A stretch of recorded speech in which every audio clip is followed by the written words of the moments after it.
Hello YouTube, Boss Moki here. Welcome sa Green Minded Channel, kung saan hindi lang kalokohan ang matututunan nyo. Meron ding mga aral, siyempre. Babalik tayo sa history. Ito ay kay Learning Express 101. Video ni Learning Express 101. Subscribe kayo sa kanya. Iano ko na lang yung link ng channel niya. Ito ay history. Paano nga ba winasak ng Amerika, China at Russia ang Korea? Siguro yung North Korea. Siguro. Ito, ang title niya is Paano Winasak ng Amerika, China at Russia ang Korea. So, medyo naguluhan ako doon sa Kasi ang alam ko is alay, China, Russia, and North Korea. Hindi ko lang alam kung anong Korea to. So, ito, tingnan natin. Balik history muna tayo. Let's go. Right. Sa Learning Express 101. Dahil dito, marami kang mapupulot na kaalaman.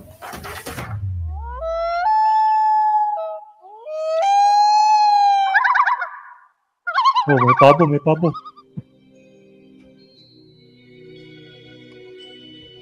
Ayan, kumusta mga ka-LE? At welcome sa channel kung saan marami kang matututunan tungkol sa misteryo ng ating nakaraan. Ito ang Learning Express 101. Ka-LE, kung bago ka pa lang sa channel na ito at mahilig ka sa mystery at ancient alien topics, mag-subscribe ka na at mag-enjoy kasama ng lumalaki nating team. Maraming salamat sa inyo mga ka-LE. Utang namin sa... Naguluhan ka rin, Kois? Kasi kung South Korea yan, ka-allied niya ng Amerika. Di ba? Kung North Korea naman yan, ka-allied niyan, China and Russia. So, naguluhan din ako doon sa title. So, tingnan natin dito. Sa inyo, ang lahat. Sa nakaraan nating video, pinag-usapan natin ang South China Sea Dispute. Pinag-usapan din natin ang kasaysayan kung paano ito sinakop ng China at tinala. Yeah, ang North Korea kasi, yun yung communist country. Meron silang isang leader. Ang leader nila ay sinasamba nila, si Kim Jong-un. Yun yung wala kayong laya. Sa North Korea yun. Sa South Korea naman, independent country yan. Malaya ka naman dyan. Kay natin ang posisyon ng Pilipinas sa ating karagatan na West Philippine Sea.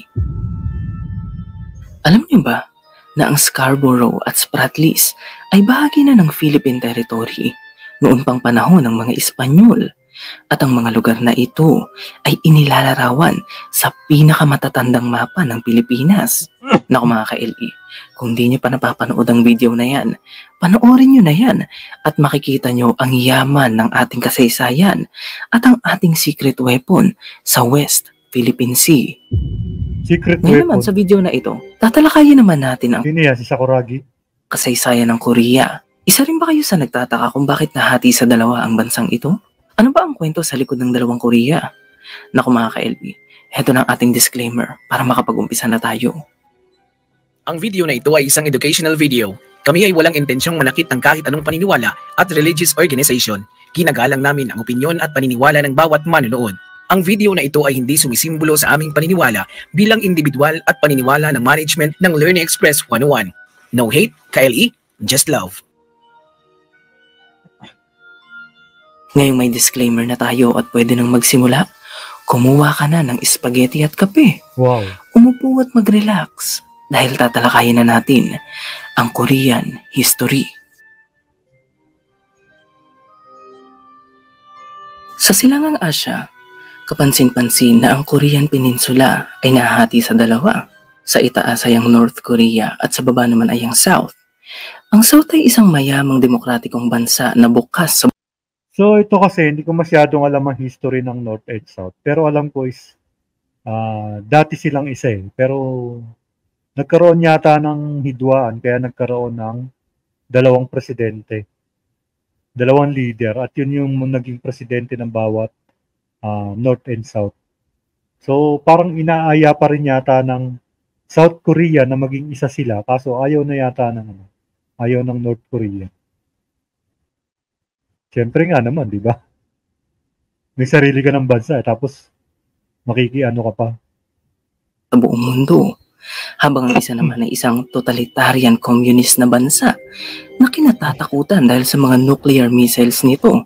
Ngayon mga ka-LE, heto ang tanong, bakit ba nahati sa dalawa ang bansang ito?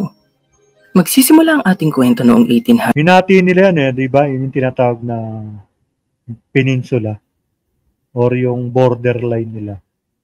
Mahaba yan, yung borderline yan. Sa mga panahon na ang Korea ay isang bansang pinag-isa. Hindi pa nag-i-exist ang hati na alam natin ngayon. Ang bansang ito.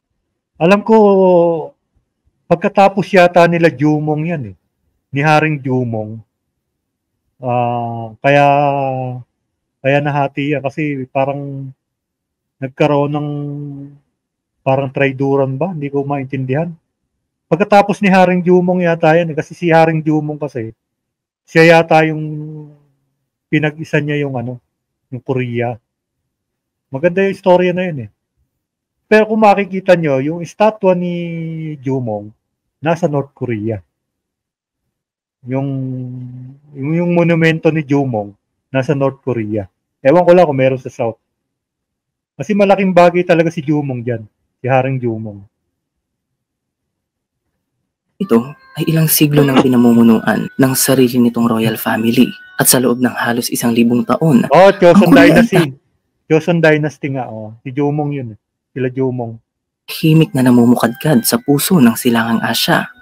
Ngayon mga ka-LE, dahil ang Korea ay isa lamang maliit na teritoryo na pinalilibutan ng malalakas at agresibong mga bansa, sa hilaga ay ang Russia, sa silangan ay ang Japan, at sa kanluran naman ay ang China. Oras lamang ang inaantay bago ito sakupin ng malalaking bansa na nakapalibot dito. Ngayon mga ka-LE, ang Japan ay nagsimulang mag-develop bilang isang industrial country noong mid-1800s at ang kanilang ekonomiya at militar ay mabilis na lumago. Habang siya ay mabilis na yumayaman, napansin ng Japan na siya ay napalilibutan ng mga imperyo mula sa Europa at Amerika. Dahil sa takot na makasagabal ang mga European at American powers sa kanyang paglago, naisipan ng Japan na gayahin ang ginagawang pananakop ng mga bansang ito at bumuo rin. Kaya noong time na yan, malalakas ang Japan So, nung sinakop nila yung Korea, talagang parang alam ko, lumuhod din ang Korea sa kanila ng kanilang sariling imperyo. Kaya naman noong 1894, naganap ang unang Sino-Japanese War. Inatake ng Japan ng China kung saan agad niya itong napapagsak. Makalipas ang 10 taon, sunod naman nilang nilunsad ang Russo-Japanese War noong 1904. Tama si naalala ko na. Kasi matagal na kasi yung Jumong na palabas na yan Saka napakahaba. So, medyo marami akong in-skip na dyan na episode tsaka talagang kinikilala ng North Korean si Jumong. Doon niya naman tinayo yung Pogore. 'Di ba nagpagala-gala si Jumong kasi nga nag-ipon siya ng army niya. Kung saan kanilang inatake at winasak ang Russian army. Matapos talunin dahil mga panahon na yan at Japan talaga nangunguna. Japanese Empire. Japan, ang China at Russia. Sinakop naman nila ang Korea noong 1910 at noong 1937, sunod naman nilang sinakop ang China. Ngayon mga ka-LE, ang Japan ay tagumpay na nakabuo ng sarili nitong imperyo sa silangang Asya. Pero ito ay nakakuha ng hindi magandang reputasyon sa mata ng mga kapitbansa nito. Noong panahon kasing iyon, ang mga Korean at Inchik. Tama ba basa ko? Kogoryo?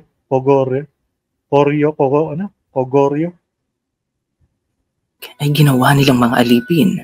Daang libong mga inosenteng tao ang kanilang pinagtrabaho sa mga minahan at pabrika ng kanilang imperyo. At ang haba, yan. 3 days ko pinanood yan. Walang putol. Putik na yan. Walang kasi yung Jumong na yon, kapag naumpisahan mo yon, wala na, mahuhukan na doon. Wag mong uumpisahan ng Jumong. Kasi mahuhuk ka talaga. Wala na. Hindi mo na kayang tumayo doon. Libo-libong babae ang kanilang pinuwersa na maging prostitute para sa mga Japanese soldiers. Tama, Kogoryo. Joseon Dynasty yan. Dahil gusto nilang palawakin pa ang kanilang imperyo, inatake ng Japan ang Pilipinas at Pearl Harbor noong 1941. Ngayon mga ka-LE, dahil ang mga lugar na ito ay bahagi pa ng American Empire, ang Japan ay nakahanap ng kanyang katapat. Ginalit ng Japan ang Amerika, kaya naman noong 1945, gamit ang atomic bomb, binomba ng Amerika Hiroshima bombing eh. No? Ito yung Hiroshima. Ubos lahat sila dito eh. No? ang Hiroshima at Nagasaki sa Japan, kung saan humigit sa 300,000 katao ang nasawi. Ang madilim na kaganapang ito ay nagsilbing marka sa pagkatalo ng Japan at pagbagsak ng kanilang imperyo. Sa pagkatalo ng Japan, humina ang kanilang puwersa. Dahil dito, inatake ng Russian Army ang kanilang tropa sa Korea. Mabilis na napatalsik ng Russia ang puwersa ng Japan na nasa Korea at unti-unti silang nagmarcha patungo sa timog na bahagi ng bansa. Ngayon mga ka-LE, habang ang puwersa ng Russia ay inuukupa ang hilagang bahagi ng Korea, natakot ang Amerika na baka sakupin ng Russia ang kabuuan ng Korean Peninsula at gawin itong komunista. Kaya naman noong 1945, ang US ay nakipagkasundo sa Russia na pwede nilang paghatian ang bansang ito. Pinadala ng Amerika ang dalawang sundalo na sina Dean Rusk at Charles Bonesteel upang makipag-usap sa Russia. Ngayon mga ka-LE, dahil gusto ng Amerika na mapunta sa kanila ang Korean capital city na Seoul, ginamit nila ang kanilang bitbit na National Geographic map upang markahan ang kanilang hatian. Ginamit nila ang 38 degrees latitude sa hilaga ng equator upang hatiin sa dalawa ang Korea. Ang linyang ito ay mas kilala rin bilang 38 parallel. Ang North Korea ay napunta sa kamay ng Communist Russia. Yun. Yun ang dahilan kung bakit naging ally ng North Korea ang Russia at ang China. Doon nangyari pala yung sa hatian. So yung Amerika, sa South siya napunta. So kahit hanggang ngayon naman ally dyan. Ang South naman ay napunta sa kamay ng Amerika. Ngayon mga ka-LE, nang okupahin ng American forces ang South Korea, binasura nila ang gobyernong itinatag ng mga Korean para sa kanilang sarili. Dahil ayaw ng mga Korean na pamunuan sila ng mga dayuhan, sunod-sunod na pag-aaklas at revolusyon ang kanilang ginawa laban sa mga Amerikano at Hapon. Dahil sa gulo, ang American forces ay naglunsad ng martial law at pinagpapatay nila ang mga taong kumukontra sa kanilang pagpapalakad. Patay. Ngayon mga ka-LE, habang nagkakagulo sa South Korea, ang Russian forces naman na nasa North Korea ay hindi nahirapan sa kanilang pag-ukupa. Sa halip kasi na ibasura at kalabanin ang gobyernong itinatag ng mga North Koreans, nakipagtulungan pa ang Russia sa mga ito. Kinaibigan nila ang mga mamamayan na sumusuporta sa komunismo at binalik nila ang mga lupain na kinamkam ng Japan sa mga ito. Kinaibigan din nila ang mga sundalong lumaban sa mga Hapon habang pinatapon naman nila sa South Korea ang mga taong kontra sa kanila. Oo, kahit naman sa atin ginawa yan ng Amerika, di ba? Di ba, kunwari tinulungan tayo sa Japan. Pero after nung malupig yung Japan, tayo naman yung binira ng mga di ba? Kasi nga meron tayong, buti na lang na tayo na may mga guerrilla rin tayo doon ng mga rebelde rin. So, ayun. Parang gano'n naman talaga ang gawain ng Amerika dati. Tutulungan ka tapos kapag kumontra ka sa kanila, ayun, kalaban ka na nila, di ba? Kaya galit si Luna, si Antonio Luna. General Luna pala, Antonio Luna. Kaya galit si General Luna kasi nga kumbaga parang inaano niya tayo. Sumusunod-sunod lang tayo sa Amerika. Nilang pamamalakad at ayaw sa komunismo. Noong 1946, ang North Korea ay unti-unting nakapagtatag ng sarili nitong gobyerno. Ngayon mga ka-LE, ang leader na itinalaga ng Russia para sa gobyerno ng North Korea ay si Kim Il-sung. Siya ang ito yung lolo, si Kim Il-sung. Lolo ni Kim Jong-un. Dahil nagtalaga ng komunistang leader Kamukha rin ni Kim Jong-un. Kamukha rin ni Kim Jong-un. Russia sa North Korea, ang Amerika ay hindi nagpahuli. Namili rin sila ng tatayong leader para sa South Korea at ang kanilang napili ay ang anti-communist na si Syngman Rhee. Ngayon mga ka-LE, sa ilalim ng pamumuno ni Rhee, ang South Korea ay nagdusa. Paano ba naman kasi? Si Syngman Rhee pala ay isang malupit na diktador. Lalo niyang pinaigting ang batas militar sa South at libo-libong tao ang kanyang pinapatay dahil ang mga ito ay kumukontra sa kanyang pamamalakad. Kapag eleksyon naman, ang kanyang mga kalaban ay natatagpuan ng patay bago pa man mangyari ang botohan. Ngayon mga ka-LE, habang unti-unting nagtatatag ng gobyerno ang dalawang Korea, ang US at Russia ay nagsimula ng pag-usapan kung ano ba ang kanilang future plan para sa dalawang Korea na ito. Ang una nilang plano ay isailalim ang dalawang Korea sa tinatawag na trusteeship kung saan bahagi ang United States, Russia, China at United Kingdom. Dito, ipagkakatiwala ng United Nations ang dalawang Korea sa mga bansang ito hanggang sa magawa na nilang pamunuan ng kanilang sarili. Ngayon mga ka-LE, ayaw ng mga Korean sa planong ito ng United Nations. Gusto nila maging independent nation sa lalong madaling panahon at ayaw nilang merong mga dayuhang nag-uukupa sa kanilang lupain. Noong 1940, parang ano pala to, no? Parang Pinoy din eh, no? Ayaw ng may magtuturo. Mga Pinoy din eh, no? Parang Pinoy din eh.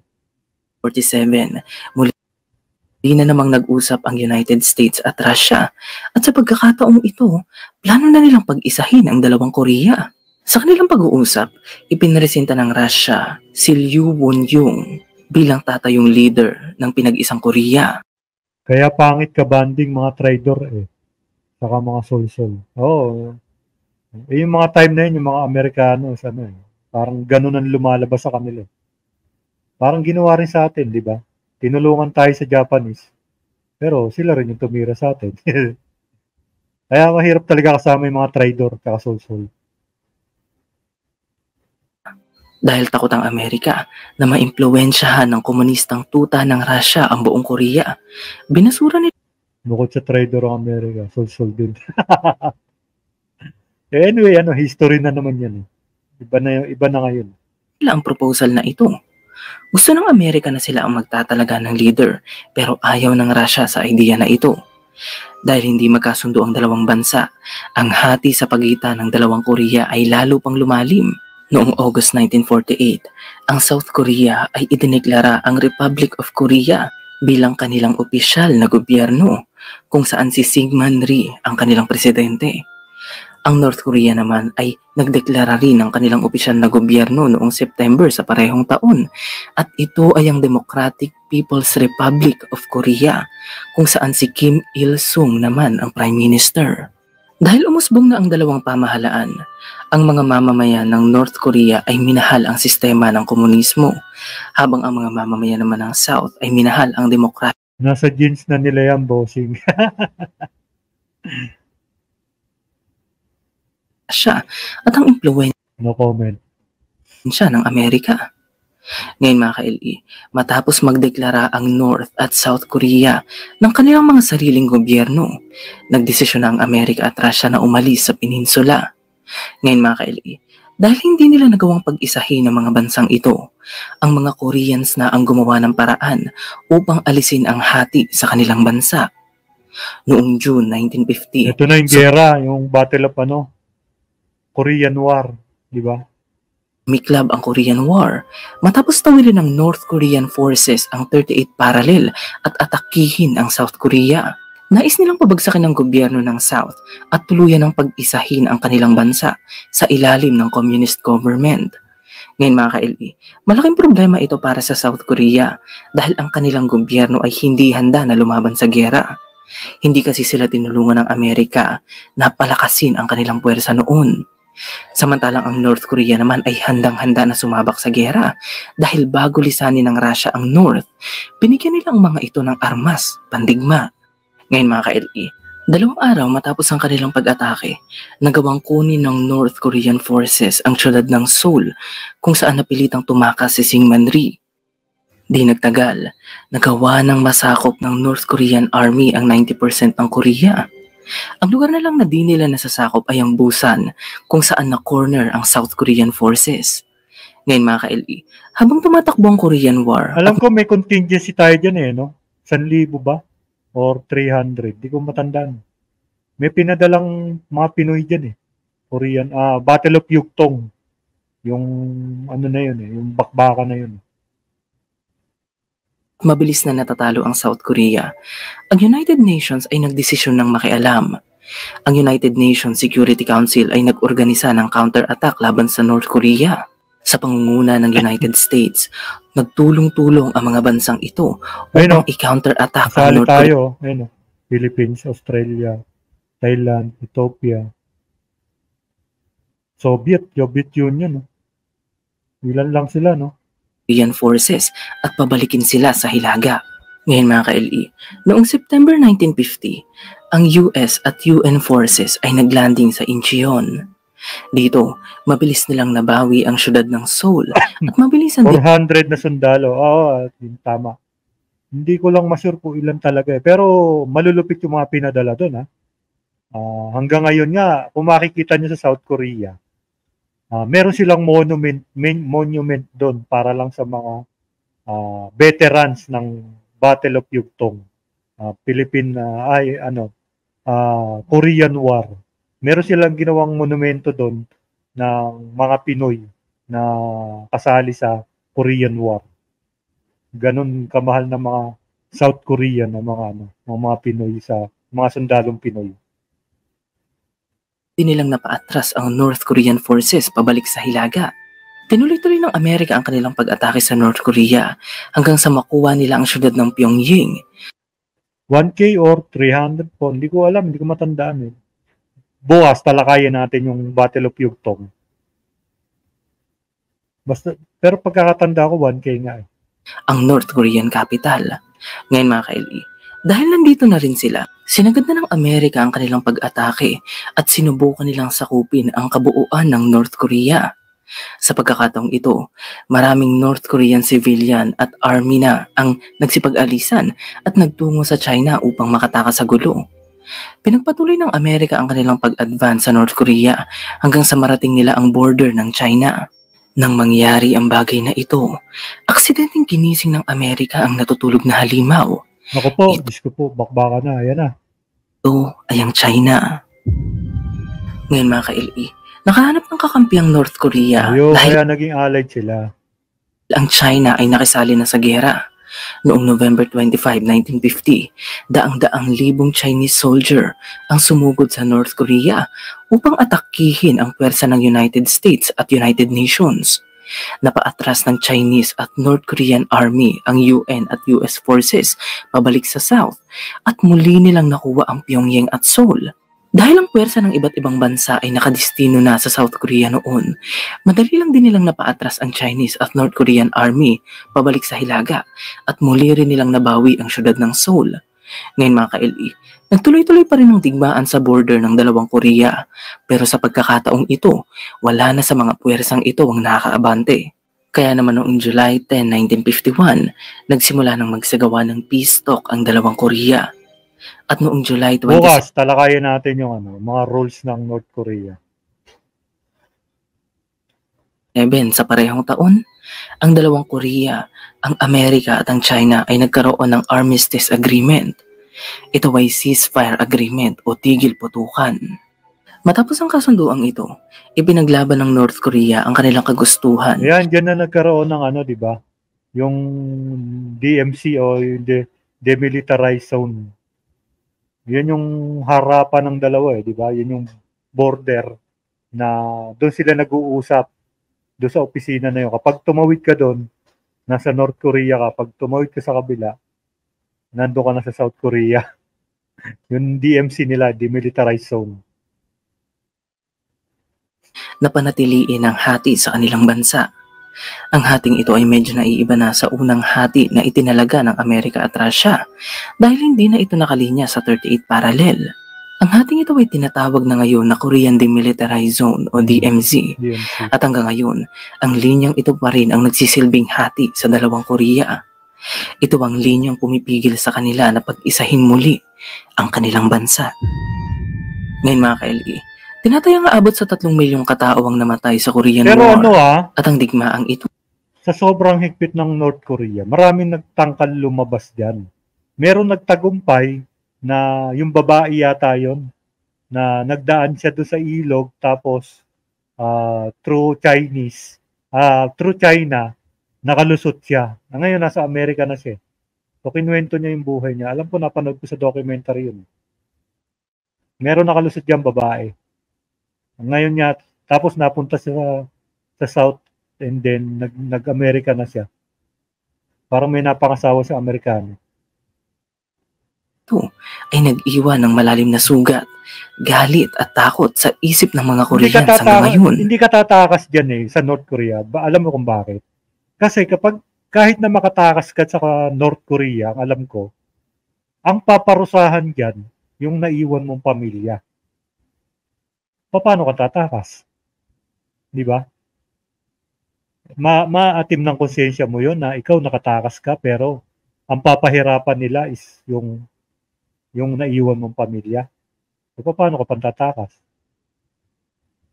Dahil natapos na ang digmaan, ang dalawang Korea ay nagsimula ng mamuhay muli ng magkahiwalay. Si Kim Il-sung, ang leader ng...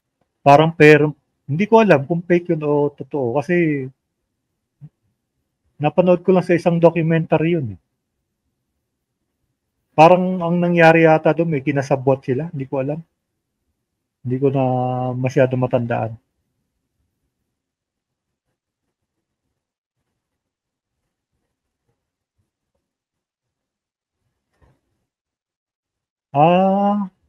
Binayaran ba?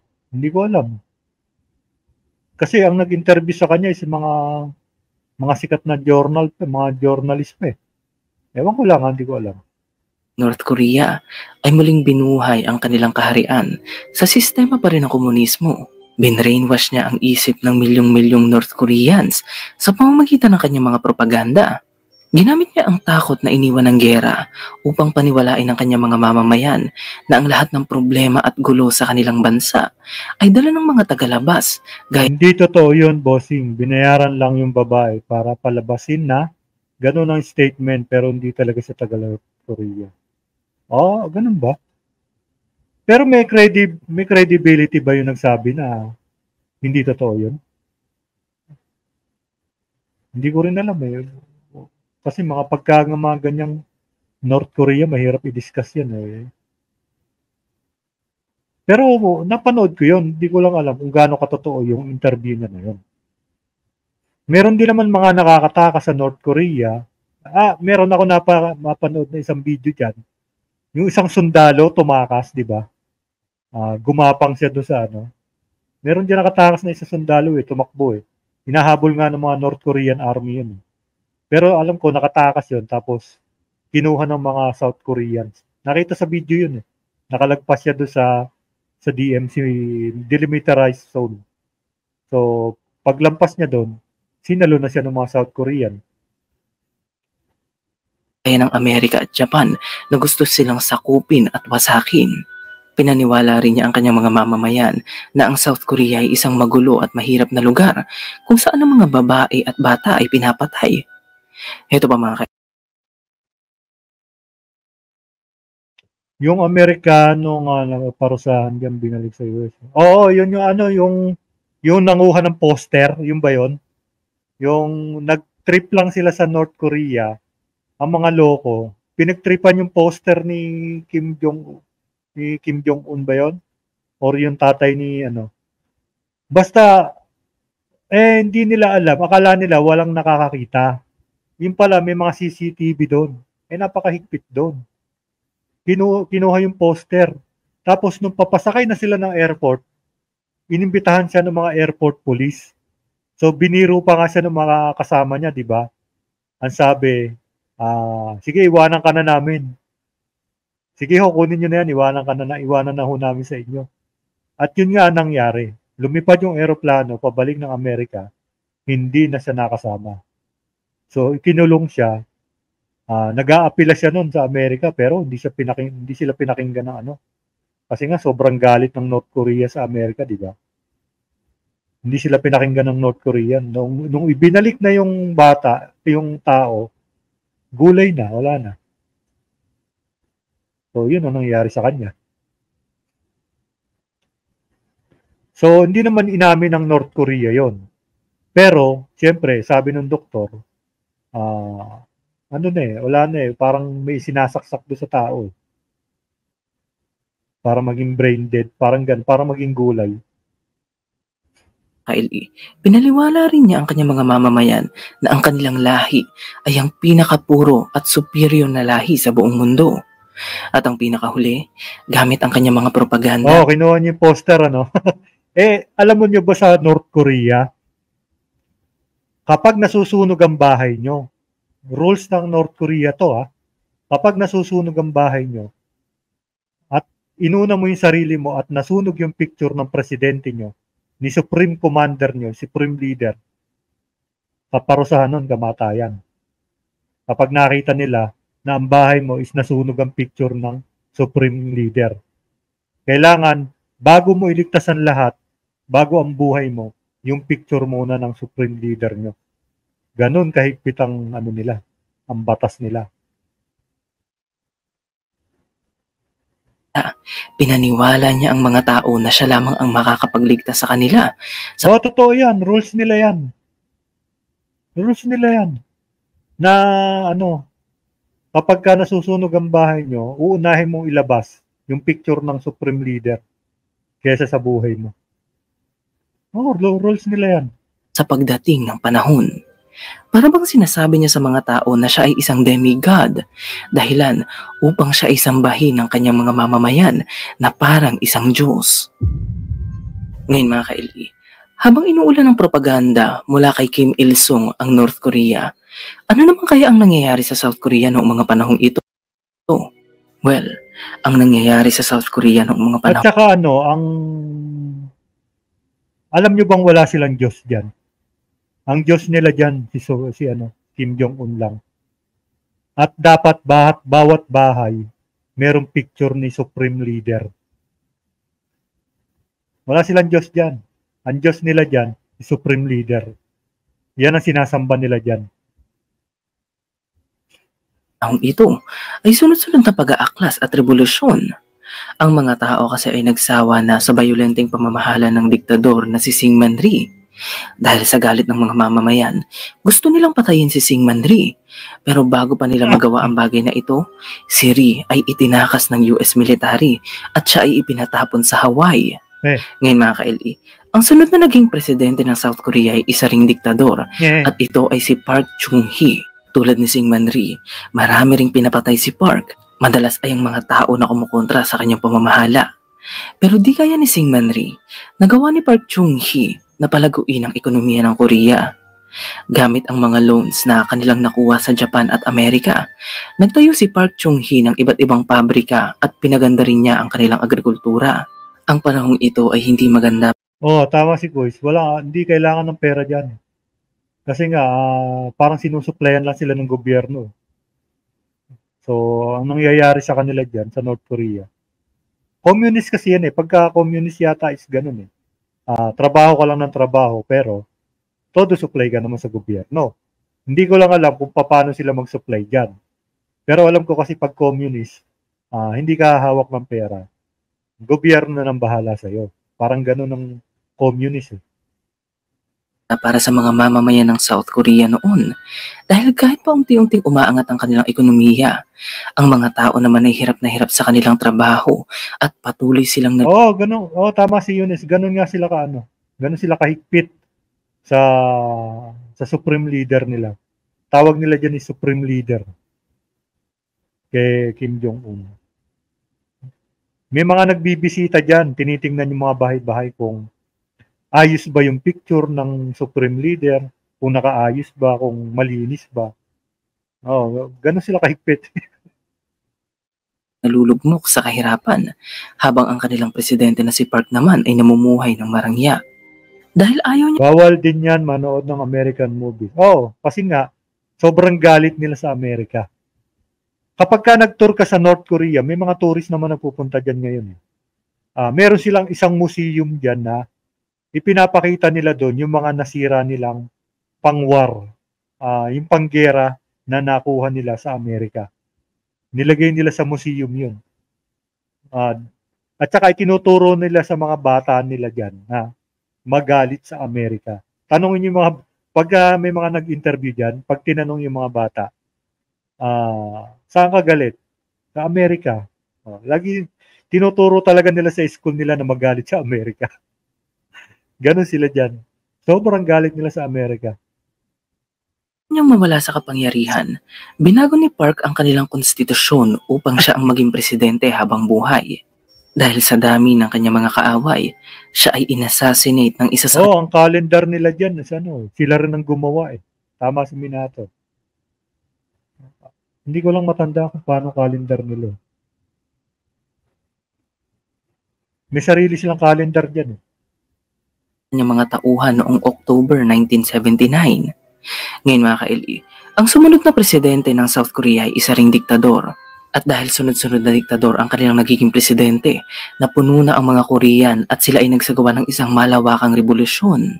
Noong 1987, higit sa 1 milyong Koreans ang nagwelga sa kalsada at hiningi nila sa kanilang gobyerno ang tunay na demokrasya. Dahil natakot ang kanilang diktador. Ang parusa diyan kulong lahat hanggang apo. Tama. Hanggang sa alam ko is ika-3 henerasyon ba? Basta kaapu-apuhan mo, magbabayad ng utang ng kasalanan mo yun. Ganun ang parusa nila dyan. At meron silang tinatawag dyan na parang ibang kampo yun eh, ibang prisuhan yun eh. Kapag nadala ka na doon sa prisuhan na yun, sa preso na yun, wala na, doon ka na. Meron pa sila dyan, bukod sa kulungan nila, meron pa sila dyan na ibang kulungan na mas matindi pang parusa doon. Doon dinadala yung mga matitindi. Like pag tumakas ka, pag nahuli ka, doon ka na dadalhin. Hindi na doon sa ordinaryong kulungan. At pag nandun ka na, nandun na lahat ng paghihirap. Parang gugustuhin mo na lang mamatay. Na presidente na ipatapon din siya sa Hawaii, ibinigay niya ang gusto ng mga tao. Binigay niya sa mga tao ang kanilang karapatan na makaboto at tuluyan na nilang winakasan ang diktadura. Sa ngayon, ang North at South Korea ay magkahiwalay na bansa pa rin. Pero kahit na ganito, hindi naman malaki ang kanilang pinagkaiba. Sayang yung sayang yung pinaglaban ni Jumong nagkahiwalay din. Sa isa't isa, ang kanilang kultura at lingwahe Si Haring Jumong ay iisa pa rin, pero ang mga ideolohiya na kanilang pinangahawakan ay magkaiba na. Hindi ko lang alam kung sino nauna, si Queen Seondok ba o si Haring Jumong. Parang alam ko nauna si Haring Jumong kay Queen Seondok.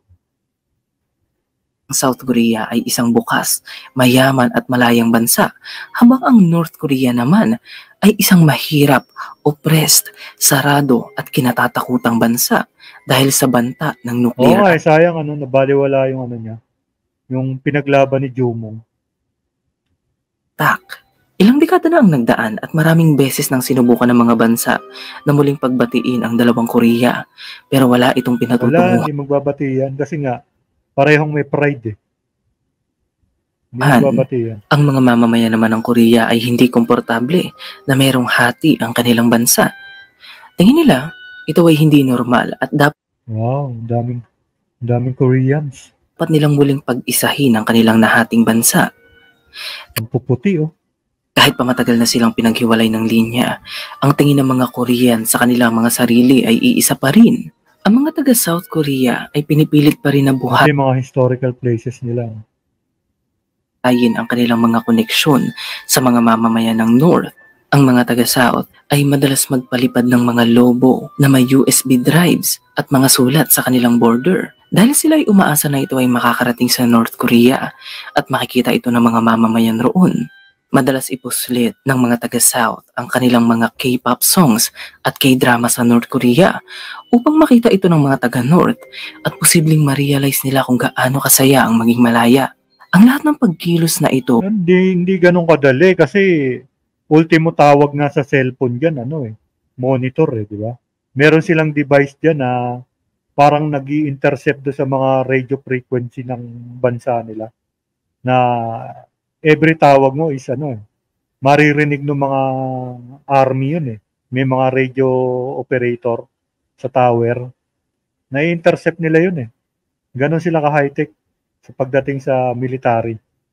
So walang nakakapasok na talaga sa kanila. Ewan ko lang kung paano Pero base sa base sa aking research, research. mahirap magpasok ng mga ganyan sa North Korea. Hindi nga sila nakakagamit ng internet diyan may sarili silang may sarili silang search engine diyan at saka ang computer sa kanila, makakapag-computer ka lang kapag maharlika ka or yung medyo may kaya-kaya ka sa buhay at nakatira ka sa Pyongyang. Hindi ka makakabili basta-basta ng computer nang walang paalam sa Pyongyang, sa pinakalunsod nung pinaka-head nila doon.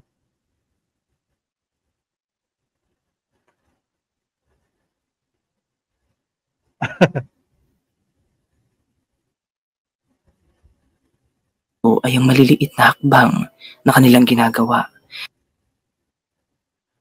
Si Lady Sosyo, Dahil sa pag-asang kanilang pinangahawakan Nagpunta ba ng South yun? Na balang araw, ang kanilang bansa ay muling magiging isa. Siguro, pero matagal yan. Kasi mahabang usapin yan. Yung pagkakaisa na yan. Matagal yan. Pwede namang mangyari yan. Pero mapakatagal na usapin yan. At marami pang may involve yan. Kasi parehong pride ng umiiral dyan.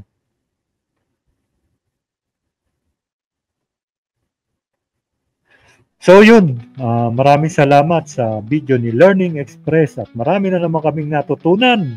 Hindi lang bingo. So yun, dumagdag na naman sa aming kaalaman.